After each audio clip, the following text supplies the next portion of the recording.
Hey guys, welcome to today's episode of Rant, your weekly dose of esports. I'm your host, Leonyx. And I'm Moon, and today we have a special guest, Otter. He is the AD carry of the Challenger team, NME.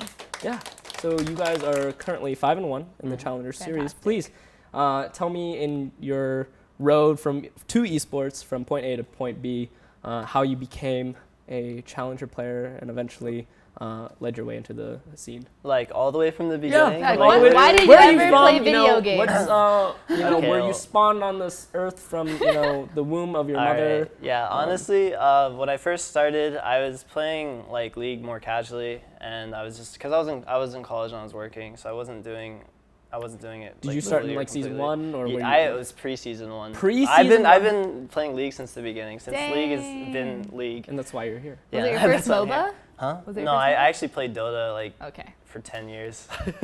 Yeah, I played a lot of Dota, and so eventually, like while I was still going to college, and I had courses that I was taking. Sorry, shit. I didn't really enjoy myself. I wasn't enjoying myself, so I kind of just dropped out. And then, by then, I was actually like high low. Like I was, I think, top 50. But I only played like one hero. I think I played Ezreal. Like I only played Ezreal. So like people thought I was a shitter. Well, that's how Popelter was. He just played Sion. And yeah, he was an only Sion player. I remember that too.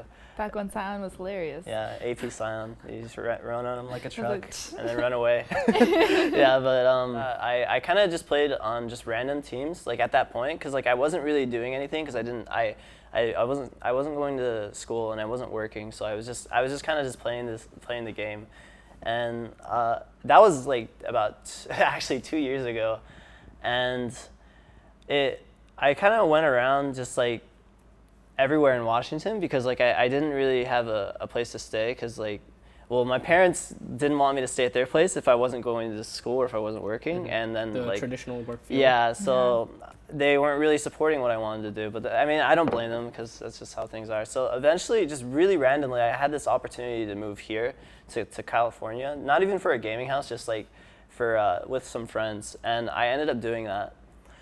And when I first got here, I didn't have like much, but I was trying out for a couple teams, and at the time I was playing on a team called Infinite Odds with like DJ Lambo, Bob XD, iKennyU. He's actually in the Challenger series still, and Body Drop. Yeah, my support now. Yeah. That's so great. So you've been with him since the start. Yeah, but well, see, after the team disbanded, we kind of separated because well, I ended up joining another team, and yeah. But anyways, even before Infinite Odds, I was trying out for the Cloud9 team. Oh yeah, which you ended up being a sub for. A sub for. I'm not anymore because they picked up that B team. So I think all those players became the subs. But prior to that, I was trying out for the Cloud9 team because I was pretty close to Medios at the time because I played on a team with him. And I was the runner-up to be their AD to replace Turtle, but I guess they ended up trying Sneaky out, and then they like Sneaky, so that's an interesting thing because a lot of people wouldn't know that just by you being on Enemy. Yeah. The reason why I have you here today is because I kind of want to shed some light on that. You were part of that roster, and they tried you out, and you actually have a lot of success with them. And steamroll. You were part of the beginning of that steamroll. See, kind of, right? I was like in between, like right before they were like at the time they were Quantic, and they were together for a couple months because they had Turtle at the time, and then during that small period of them being Quantic and Cloud9 was when I was a part of them. So I wasn't like a big part of their success. I was literally just a very, very, very small chunk because I played in a small, I think it was a Riot held tournament for IPL. Like I played with them in that, and we ended up qualifying for the live tournament. But we beat the Dignitas's B team at the time, and then that was the team that Sneaky was on. And then Sneaky ended up quitting that team to try out for the Cloud9 team, and then that was when I got like moved out. As a sub, what were your like What did you have to do for them as a sub? What did they make you do? Did you I play with didn't them do. often? No, I literally did not do a thing with them. So there was no like scheduling. The thing with being a sub right now for well, I don't know if this is the case for all LCS teams, but the case for it was with Cloud9. It was just a title. Oh, okay. So there was no like obligations. No. Oh. And on the timeline here, this is like pre-season 3, Yeah. right? Like coming into it. So, okay, yeah. after they went with Sneaky, I ended up joining a different team called Team Summon and it was an emergency thing, and that they were actually at the relegations tournament, like to qualify for the LCS. So I was excited, and before I played the games, Hy contacted me and said, if you guys don't make it, like we'll pick you up as a sub. And yeah, that was I guess where it all began. Okay, so there was a little bit of loyalty in there with Hy still. Yeah. Okay, at that time for Sneaky to be on the team, at that particular skill set, pre-season 3, do you feel that you were better, if not more qualified than Sneaky, if you were already on the team? Why did you have to go through another tryout period if you already kind of like made it and have that loyalty with Meteos and Hy? For instance, Lemonation, he obviously would have a lot of say on what AD he kind of wants to pick for the team. Yeah. What do you think made him choose differently than instead of Sneaky instead of you and pick Sneaky? I guess just at the time they just thought he was better. It was just that it was that simple. Like I played with them for I think about 2 weeks, and they said that they were impressed with me. They said that they were they were leaning towards me. But like when Sneaky played with them, they almost immediately liked him. So I think that was it. Because like with me, they were a bit shaky. And it made sense. Like I made some questionable plays, and I wasn't as vocal.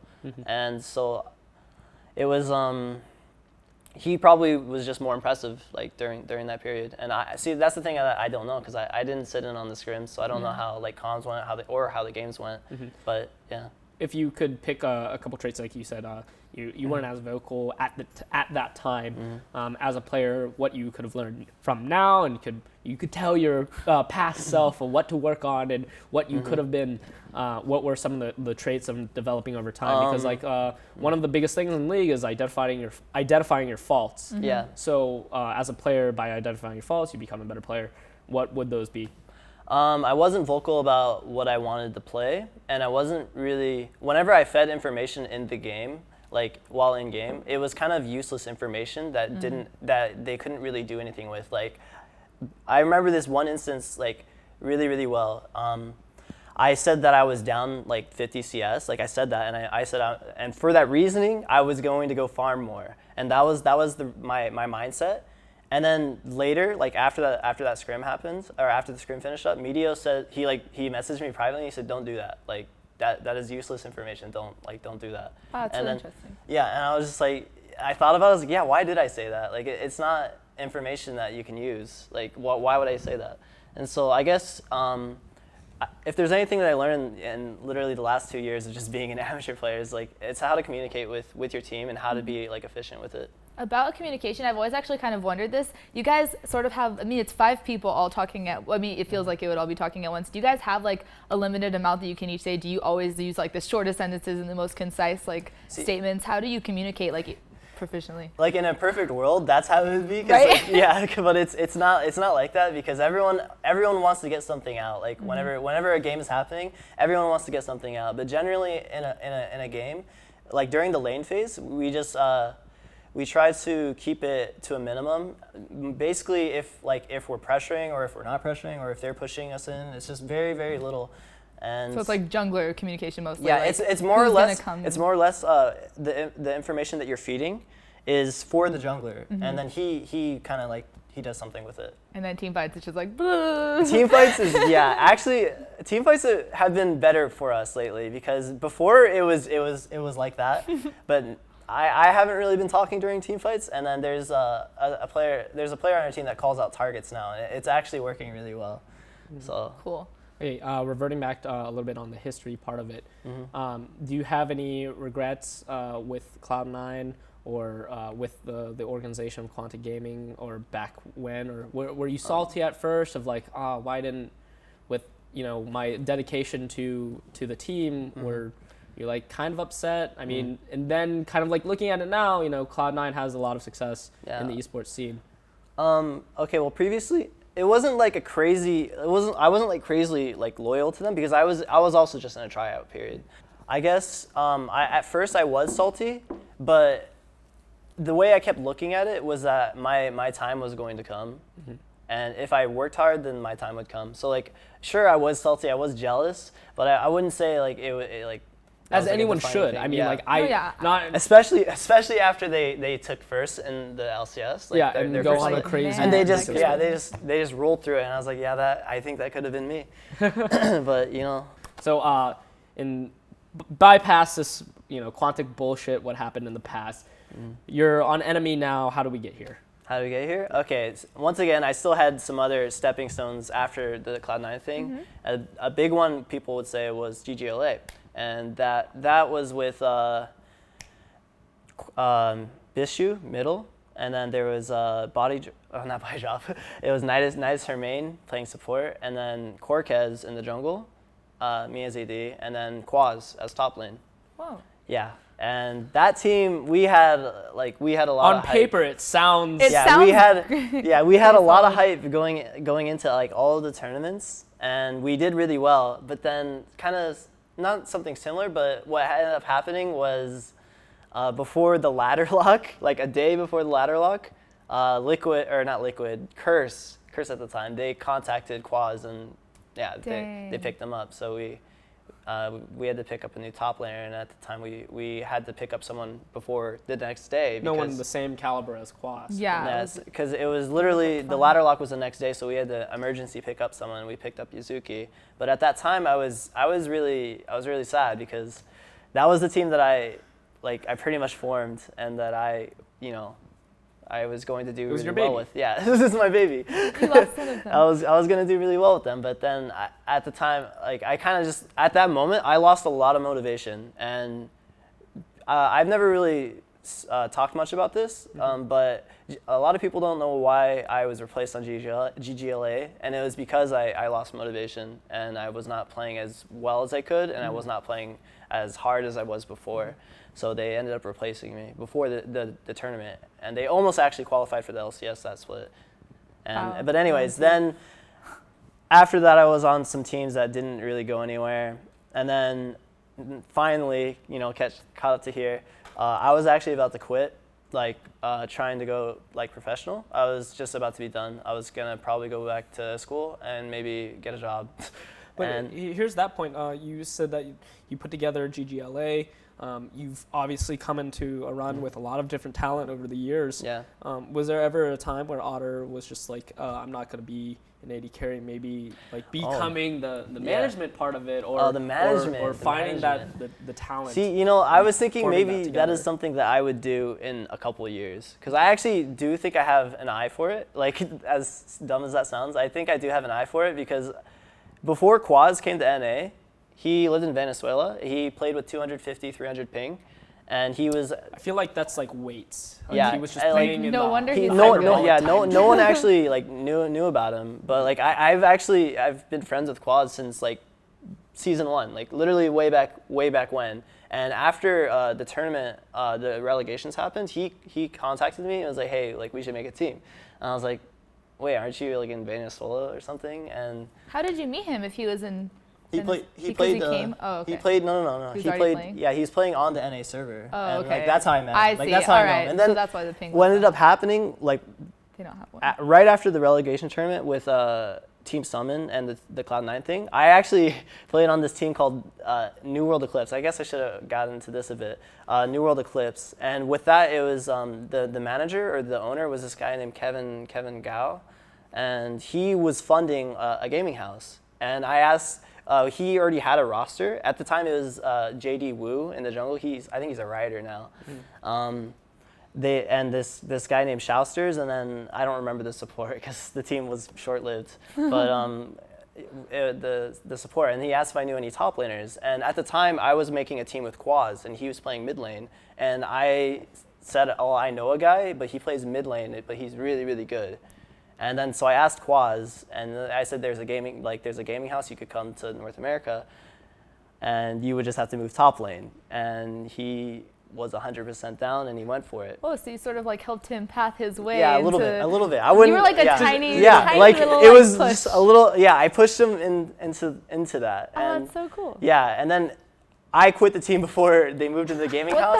It's because I didn't like how the team was being managed, and I didn't like how he wasn't listening to. Well, I had like a couple suggestions that were being ignored. Okay. So I quit the team before. It just wasn't the right fit for you. Yeah, it wasn't the right fit for me, and I was more worried about moving into a house since I was already in a house, and I would lose my spot. Like, let's say the gaming house thing didn't work out, I wouldn't have anywhere to go. Mm-hmm. So I was more like worried about that too. That team, new World Eclipse to NME. How do we get there? How did we get there? Mm-hmm. Then there was the GGLA thing, because that was and then now I actually did try to swap roles. You asked about that, yeah. Oh yeah. I did actually try to swap roles for a little bit, and because I was playing with a guy that I really liked. His name is Thian Chow. I really liked playing with him, and he wanted to play AD, and I always felt like that I was. At the time, I felt like I was a more suited mid laner than I was an AD. Mm-hmm. So I started practicing for mid lane, but that quickly dissipated. And the reason why, there was a big defining moment. It was when we were playing ranked 5s, and we went against LMQ. It was before they were in the LCS. Oh, dang. Yeah, we were going against them like pretty often, and every single game I was just getting owned by Zhao Weizhao. And I was just thinking, it's like if I can't like compete with this person, then like how can I expect to like compete with like everyone else, like all the other top NAs? Because at the time no one knew that LMQ was going to be that powerhouse. Yeah. Mm-hmm. So like I was just thinking that they were another challenger team, and I was getting owned by them. So it was just like I can't do this. So yeah. Would you say that you were able to keep up with the Vasily at that time then? Actually, if you were that AD. See, a funny thing happened literally like a couple weeks later after I tried like middle for a bit. I stopped playing middle and went back to AD. And there was this really random LAN tournament that I went to. It was like a small 10 teams maybe. It was like there was a CLG boot camp tournament. I think that's what it was called. Mm-hmm. And really randomly LMQ showed up. Whoa. to a small CLG bootcamp tournament where the prize pool was maybe $500. Oh, God. And LMQ just shows up, and we're just like, what? Like, why are you here? What are you doing? What are they doing? And I actually came with a pretty like a high elo group, so it was just like it wasn't. I guess it was in the sense of that it wasn't too unfair. But when we matched up against them, because we actually played against them in the first round of that tournament. Mm-hmm. Did they smash? Yeah, they smashed. Well, actually, the games were pretty close. A lot closer than our ranked 5s were, because we had a better person playing middle, and I was bought with Glebe Garbu. We just call him Glebe now. Yeah, at this goddamn moment, yeah. he's just Glebe. He's just Glebe. I was bought with Glebe, and we actually matched really well against Vasily, and I think we actually killed him a few times. In lane, yeah, but I think it was also with the help of our jungler. But we ended up losing because, well, we weren't really a team. But something that was really interesting is after that, the manager for LMQ actually walked up to, I don't know who he asked, but he asked someone on the team if like we were down to schedule scrims. But it's like, this was a pickup group. Like, this was not a team. So I think so I guess that's like something interesting. Like that team could have been something maybe, but who knows? Okay, and then you have this breathing room to become enemy, or where did you meet all these guys? Okay.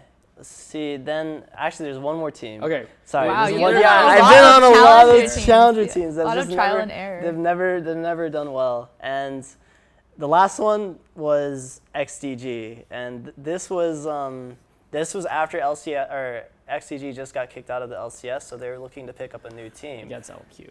Yeah, against LMQ. And XDG was looking to pick up another team, so they picked up the team that I was with. And it was a couple of familiar names, people from my old team, Infinite Odds. There was iCanEU at top lane, and Bob Chin, XT in middle, and then Apex support, and then Proof of Payment in the jungle. The team was just really random. The reason, like, I got asked to try out, and I liked everyone on the team, so I played. The team, we had a little bit of hype going into it because it's the new XDG team and all that. But then we got kicked out in the first round. So, yeah. And then after that point, that was actually a big like, what am I doing moment? I was like, am I even good enough to keep going? And why am I still doing this? Mm-hmm. So for a while, I actually tried to do the whole streaming thing. Like after this point, because like maybe I could do something with streaming. So I streamed more often, and I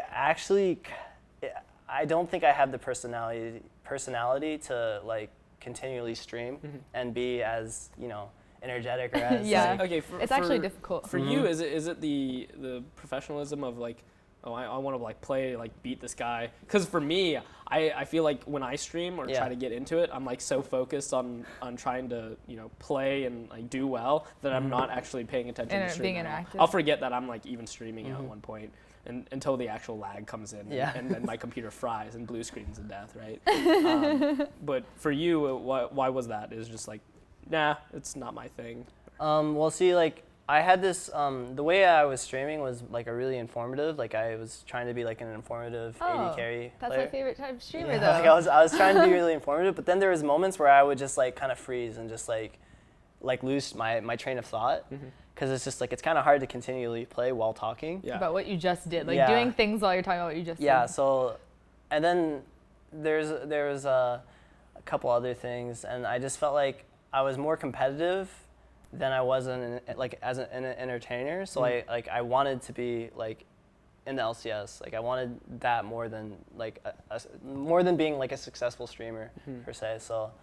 That was actually, so after I was done streaming, because like I did take a giant break after that, that was when I was really unsure of what I was doing. And that was when Angel, the manager of NME, he contacted me. Like when I was kind of like not doing anything, unsure of what I was going to do next, was thinking about going back to school. And that was when he contacted me. He actually didn't contact me. It was more or less like the way it happened was, he tweeted something or he put something on Facebook. I don't remember exactly what. He was asking if anyone in California has a house to house a team. And Sean, I was living with Sean at the moment.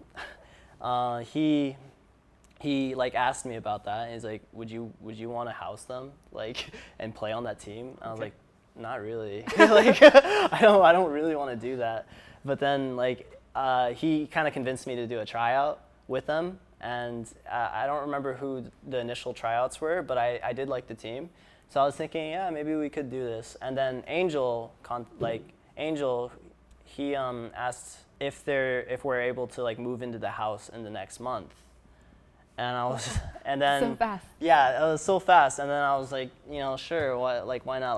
Let's do this, because like this was for the expansion tournament since the roster before the current one. Yeah. And this was for the expansion tournament. And then originally the team was Cat God and mid. We were trying out top laners, but we couldn't really find anyone that we liked. And then we had Anori in the jungle, and then we had me and Drop at bottom. Oh, and when Angel asked me, he asked if I knew any supports, and then that's when I got body drop again. And I was just thinking, it's like, well, I used to play on a team with this guy. Yeah, we've been on 3 teams together. Like maybe it's fate. Yeah, so I was like, maybe we should ask him. And then he was down to try it. And then so the team at the time is we needed a top laner, but then Anori suggested that we try out the Wolf's Claw, because he played on a team with him prior, but Wolf's Claw was a mid laner and Kak wanted to play mid. But Kak, the thing about Kak is that he can pretty much play any role. I wouldn't say at a high competitive level, but at a decently competitive level.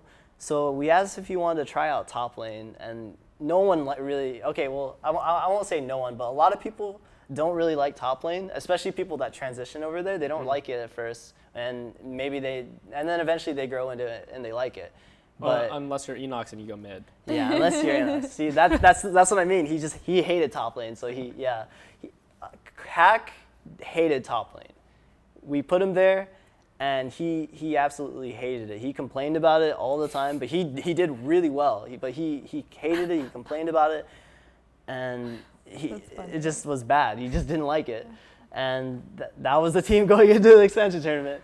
It was like stoked about our roles, Yeah, guys. it's so stoked about our roles, and everyone moved into this tiny San Diego apartment that Sean and I like lived in. So was that your first time living with your whole team? Yep. How was that, like the transition between like living on your own or living with friends and then moving in with all the people you're playing with constantly? I feel like it could have been like 10 times worse, but everyone was really respectful of like space. I've heard nightmares about. Yeah, like, it's just a a- bunch of guys. If you guys, viewers out there that are, A bunch of guys. are really pissed off at your roommate right now, imagine 4 more right there. Yeah, Right? it was. You work with them. They're your. The worst part about it was, we had it was a 2-bedroom place. And we actually had a roommate that was living there, and we had Sean. So there's a total of 3 people that were staying in this place. When my team moved in, that was four new bodies coming in. Oh my God. Yeah, in a 2-bedroom place. And Who cooked? That guy over there, Sean. yeah. Okay. I Well, at least you wouldn't take him ate. as a chef. Yeah, he's a But chef. okay, But that makes sense. he cooked. He also, we got food a lot. We picked up food a lot. But that was also up to him because he has a car. He's the only one with a car. But at the time, Wolfie, he drove from Washington, so we did have 2 cars at that moment. So that was pretty convenient. But Did it help with your like practice schedules and everything was a lot easier? see, you would think that, but it was pretty messy just because like we didn't really have a strict schedule in the sense that like we had to get up at this time or whatever. We just got up whenever we wanted, so that sometimes was a problem. And then other times people just didn't really feel like doing anything. And I think it was just because we weren't comfortable, so it was just like that's a big reason why being comfortable is important. Like you won't feel like doing things. Yeah, the motivation kind of goes away. Yeah. Okay, so you get, unfortunately, you go 0-2 in the online part of the expansion tournament, Yeah. but you come back and make it into the NACS qualifiers, and now it's the Challenger Series. The infrastructure has changed in esports for you guys to participate in a season. Getting way better. NME is dishing out the dollars for you guys to play. Is it the same atmosphere of the previous NME? Now it's a little bit upgraded. What's going on with that organization, and what's that future going to be like? And Well, see, like with Enemy, I feel like they learned in the last 2 months about like what they should and shouldn't do, and us as players, like Body Drop and I, we also learned like what we should and we shouldn't do. I won't go like too much into detail, but like I would say that the atmosphere is a lot better this time around because we're given the tools to do well. Like by Enemy, like they're pretty much providing everything and anything that we need to to do well. Then this is like your new place and all of this going on. Yeah. Okay, so, that's fantastic. And the new place. So, yeah, like they're pretty much providing everything for us.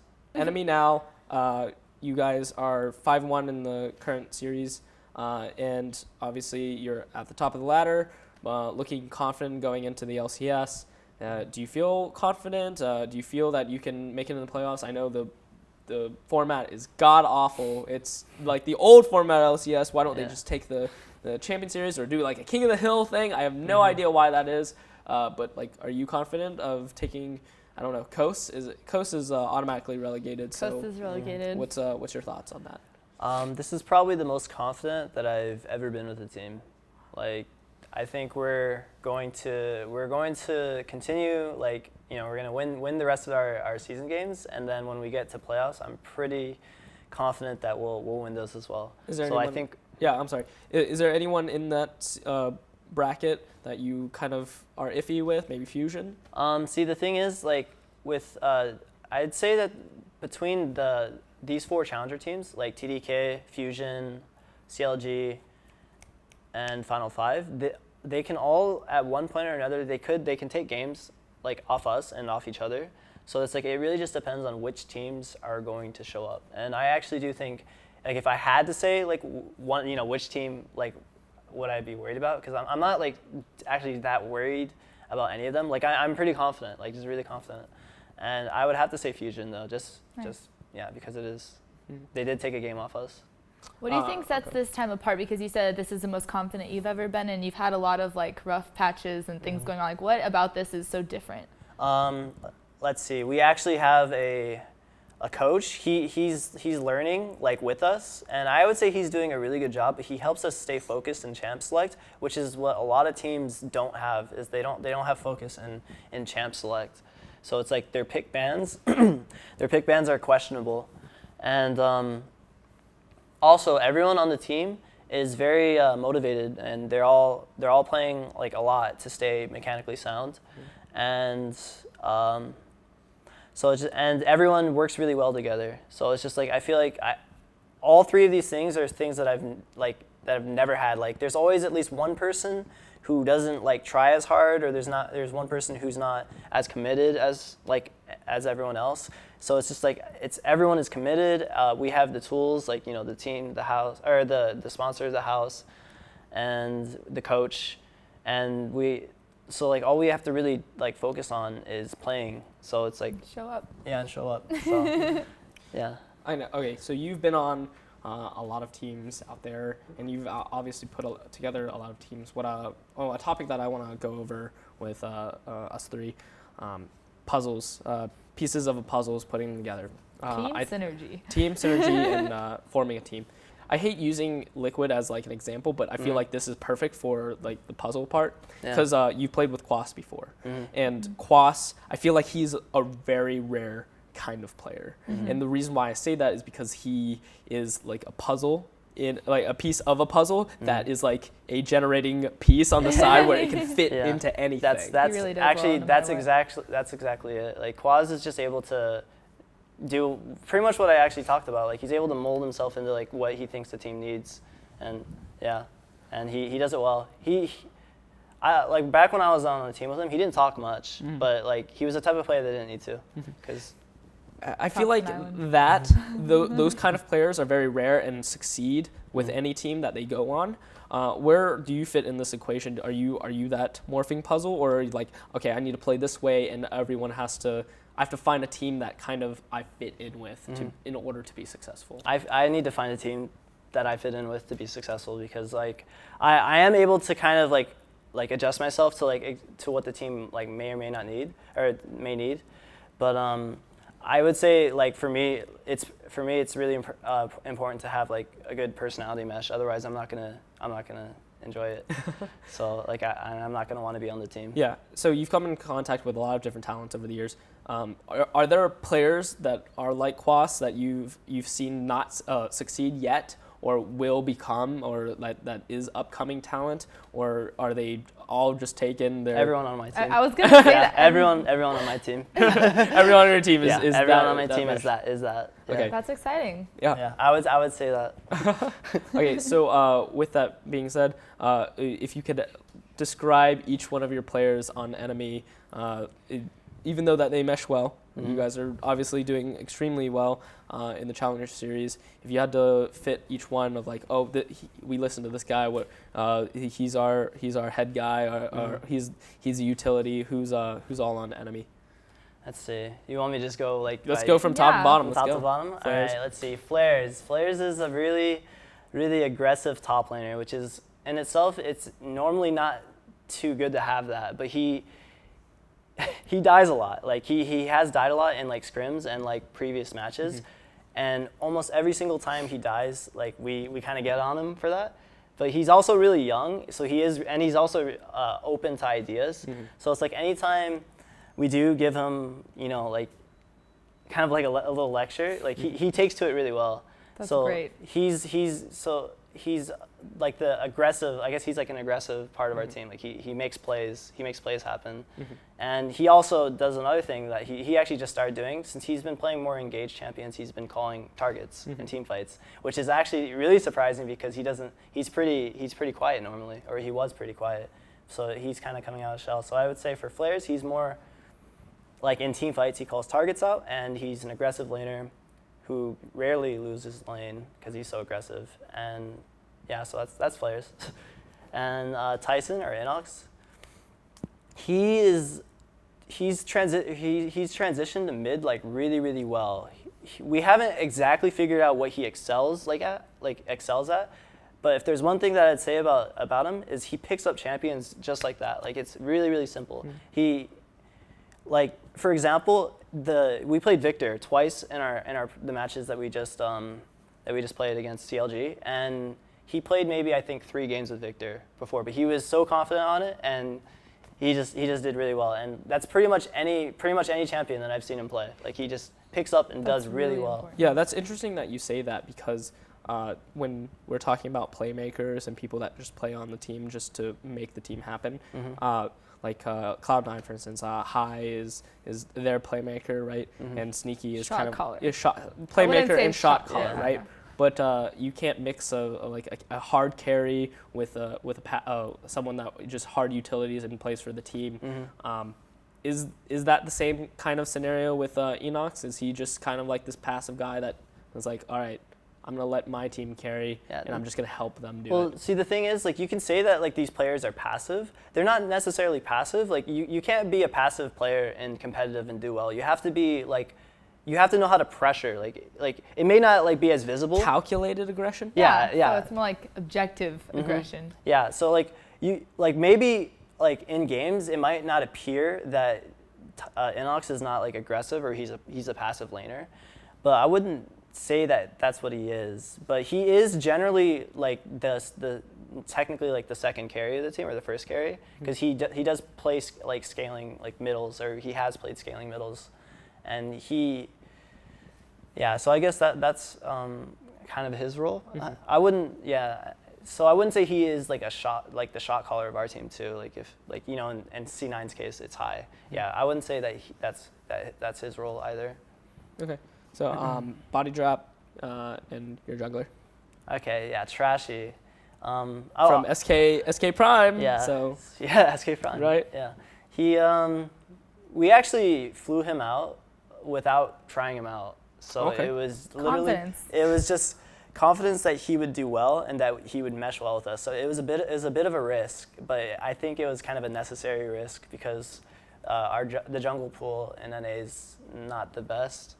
So when we flew him out, I wasn't sure of what to expect, but he's really level-headed, and it's not what you would expect from like things that you heard, because I heard he was really aggressive and he was kind of toxic.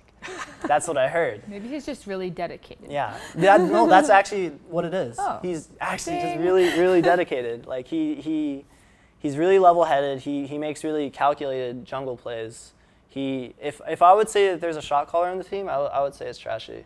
But I wouldn't say that he's like the designated shot caller, because like I did mention earlier that we all feed information for the jungler, and he's the one that makes the plays with it. I see why SK Prime was a thing with him. So Yeah, okay. he's Body drop, please. body drop. He's I would say he's the fit, or the piece of the puzzle that just fits anywhere. He plays exactly how we want or need, or like how we ask. He is a completely open book. Like anytime like you say, like we say we might need this or that, he'll just do it. Like he doesn't. There's no second guessing it. He'll just do it. Like sometimes there'll be a few arguments after, because like he has his own ideas that he likes to get out. But for the like generally, like whenever something like you want him to try or do, he'll do. And then like I said, and if it doesn't work out, then he'll voice his opinion on it. But he also is, I think he's also pretty invaluable. I think everyone on the team is invaluable. Like everyone offers something, and like in that sense that what everyone offers is, I think, like the perfect fit like for the team. Like I don't know if that makes sense. Yeah. The last question that I want to throw out there is, where do you get your name?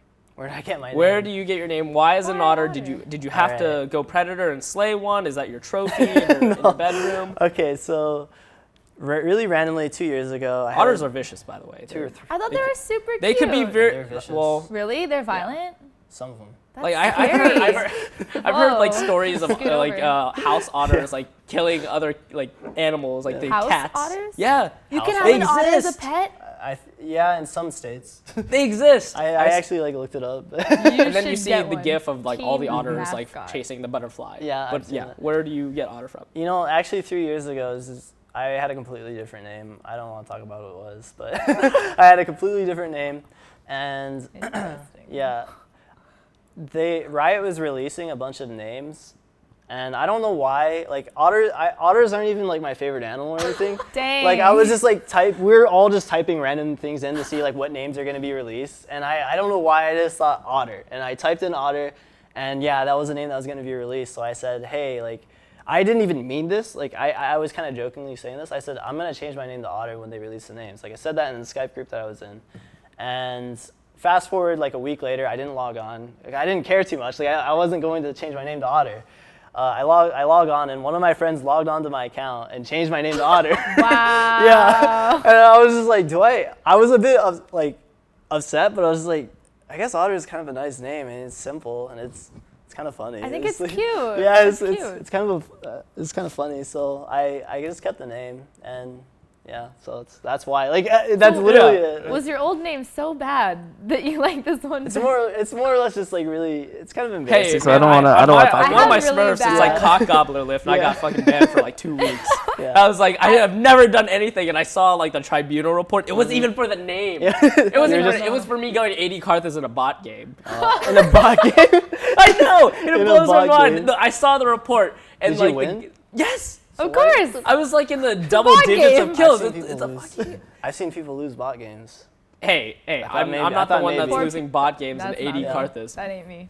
The reason why I bring up the name thing. Okay, well, actually, do you want to tell us a little bit, maybe? Come on, No? just tell us. Wait, what? Of your My previous name? Yeah. No. He's like, it's absolutely that not. bad. No. Okay, let me No. know. Is it better? Is it worse than cock gobbler lift? It's not. It's actually not that bad of a name. It's just I just don't want to tell you. All right, it brings us to the question of the week because I wanted to know out there for our viewers, how did you get your name? How did you get your username? And we'll move to Moon. Why is it fucking Moon? My name Moon? Yeah, why is Well, it my Moonstrew? IGN is Moonstrew. Okay, but Moon. But my name, why is it Moon or why is Yeah. it Moonstrew? Does like, yeah, well, Moon. in Okay, general. I like Sailor Moon when I was growing up, and I thought kind you of got just had the a nickname. thing for planet. I mean, not planets. No, but and I kind of had. I used to like paint the moon. Like I used to like paint it when I was a little girl. I was like, oh, it's pretty. I like Sailor Moon. I was like dumb. And then one day randomly at an anime convention, I was cosplaying Sailor Venus, and someone called me Moon, but I was Venus, and I was like, yes, I'm Moon. So then I like made it a joke. I was Moon, and then everyone like that weekend was like, oh, she's Moon. Okay, so that's how Moon happened, and then it just stuck because I don't like using my real name because I feel like it's like. If people know my real name, it's like, oh, we're actually closer or something, you know? But Moonstrew is like a play on words because Monstrew is like a teacher in French, right? So it's like someone to learn from. So it's like a cocky thing. And then if you put like a moon. what are you teaching in League? How to be challenger fun. I don't know. I'm sorry. Okay, I'm bad at League. But it doesn't matter because that's how I got my name. I guess it's fair to only explain why I picked Leonyx. Yeah, why Leonyx? Okay, so my last name is Lee. Obviously, that's really easy. And then the Onyx part, back in the MMO days of like World of Warcraft and all that goodiness and time sync, I picked like I was a tank, so I liked I actually started as a top laner in League, so I was like, I can't see that. Really? Yeah, because you're an 80 carry, you know? Yeah, I watch Otter. Duh. So the reason why I picked Onyx because I wanted to pick like a something that was meaningful to the earth, like strength. It's like a mineral. So like Leonyx, and it was like, oh, this is a badass name. I'm gonna be Leonyx, and So then that's just how. It's not because there was already It's not. a Robert X. Lee. There's no. It's not because Someone of that. asked me, they're like, what if there's like a better you, like a better 80 carry, That was better kind of- Rob Lee? I was like, there is. Yeah, There is. There actually is. That's right. Actually, Yeah. Robert X. Lee. Salt. But no, that's the reason why I picked it, and I thought it had a lot of meaning. And It suits you. It suits you perfectly. Yeah. But I But, think Otter's the best one.